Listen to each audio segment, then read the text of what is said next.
carinho e respeito que eu recebo aqui no nosso cantinho de informação.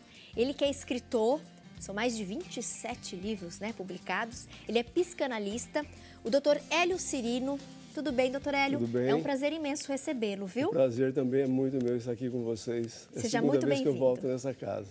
Doutor, hoje a gente queria abordar com o nosso público, na verdade, um melhor entendimento sobre a relação do homem e da mulher como um casal, né, para a gente ter aí uma relação saudável e também a relação com os filhos.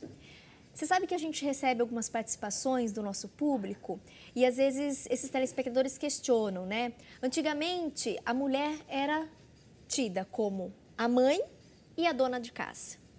Hoje mudou. Hoje ela é mãe, ela é dona de casa, mas ela também é profissional.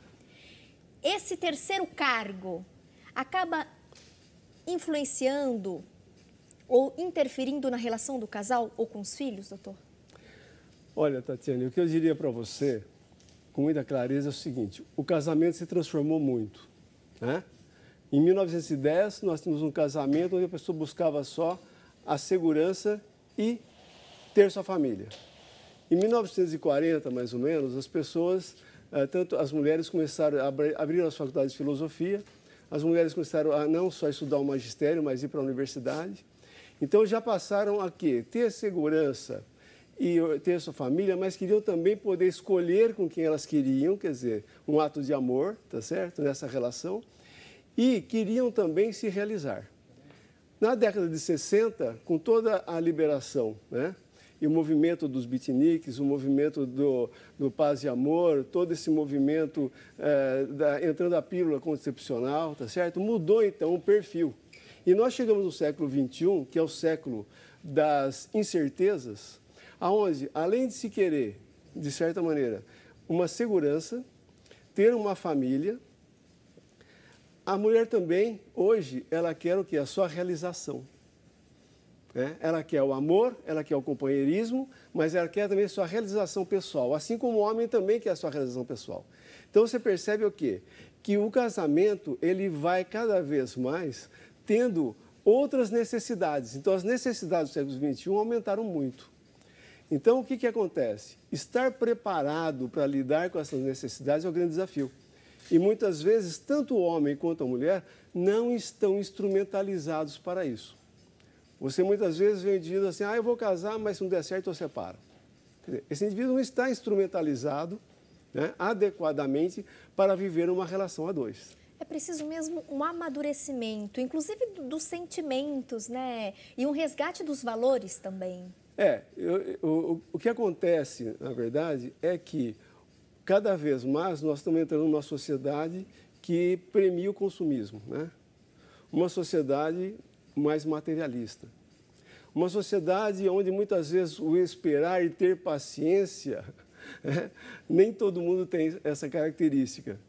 E no relacionamento você precisa ter o quê? Perseverança, tem que ter paciência, tem que saber, num relacionamento, a conjugalidade é definida por dois polos. Um que é o dever e obrigação e o outro que é o prazer e o gozo. Então você tem que ter essas duas ferramentas na relação conjugal para que ela se mantenha. Não pode ser só dever e obrigação e não pode ser só prazer e gozo. Então, numa visão da psicanálise, o que o casamento reúne? Ele tem que premiar tudo isso daí. E para isso daí, as pessoas precisam conhecer a si mesmas. Como conhecer a si mesma, Exatamente. doutor? Nesse mundo de hoje, nessa correria. É porque as pessoas não tiram tempo para si, né? Eu vejo, às vezes, na clínica, o indivíduo chega lá, ele é muito bem sucedido profissionalmente, ele tem um bom resultado financeiro em tudo, ele, teoricamente, não tem problemas, mas está vazio. Ele tem de repente, ele tem uma necessidade existencial que não está sendo, de certa forma, abastecida. O ser humano, de modo geral, ele é um ser de falta. O ser humano não é um ser completo, ele não atinge a completude. E é a falta que nos impulsiona a avançar. É paradoxo isso aí, né? Mas muito interessante. Mas é a falta que nos impulsiona a avançar. Não é ter as coisas, mas faltar as coisas. Então, no momento que você, né, que o homem fez a primeira casa, se ele estivesse satisfeito com aquela casa, nós teríamos aquela casa até hoje. Então, todo um desenvolvimento industrial, todo desenvolvimento tecnológico, todo desenvolvimento antropológico, sociológico, se dá pela nossa falta. E no relacionamento homem e mulher, doutor, como é que esse casal, ou mesmo essa mulher que está me acompanhando agora, né, como ela pode ter, de repente, um diálogo com o marido, de repente, às vezes, como aconselhar a filha, o genro, para, de fato, criar essa relação e ter, a partir daí, algo saudável, algo gostoso e com menos falta, digamos assim, menos busca, né, e mais satisfação. Uma das coisas que hoje se discute muito é a questão do que é o masculino e o que é o feminino. Né? De certa forma, para o homem, né, o masculino é o encontro dele através da sua mãe com a sua feminilidade.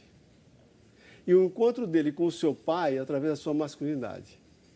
E precisa ter um pai que coloque limite nele. Porque é isso que vai constituí-lo como pessoa. Da mesma forma, a mulher, ela vai ter o quê? De certa maneira, um contato com o pai, que vai garantir a masculinidade da mulher. Em que sentido? Da sua força, da sua vontade, do seu querer.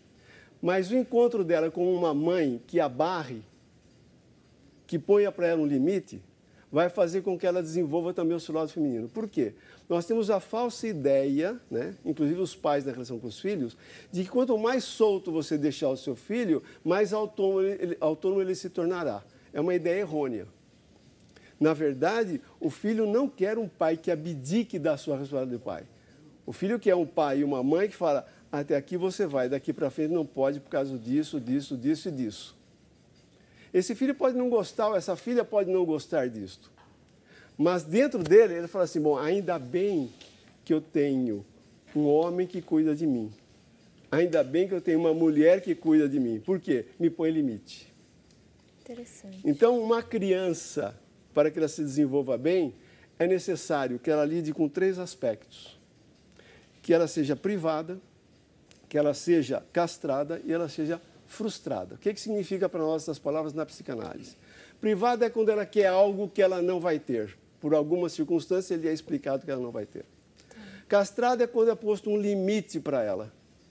Daqui você não pode passar por causa disso, disso, disso e disso. E frustrada porque ela vai ter que lidar com o não. Uma coisa que muita gente hoje não quer lidar com o não. Hoje em dia é sim para tudo. Todo mundo quer ouvir sim, né? E aí crescem adultos que só querem ouvir sim Exatamente, e não sabem ouvir não. Exatamente, né?